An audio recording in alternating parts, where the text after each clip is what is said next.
వరుసగా 3 దుకాణాల్లో చోరీ జరిగింది. ఒక కూల్ డ్రింక్ షాప్లో 3,000 రూపాయలు, పక్క కిరాణా దుకాణం షట్టర్ తాళాలు పగలగొట్టి 5 లక్షల రూపాయలు దోచుకెళ్లినట్లు దుకాణం యజమాని చెప్పారు. మరో కిరాణా దుకాణం తాళాలు రాకపోవడంతో వెనుదిరిగారు. పోలీసులు దుకాణాలను పరిశీలించి క్లూస్ టీంకు సమాచారం అందించారు.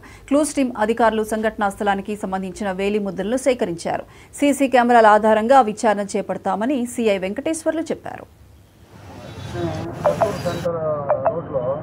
బాలసుబ్రహ్మణ్యం జనరల్ స్టోర్స్లో ఒక రాత్రిపూట దొంగతనం జరగడం జరిగింది.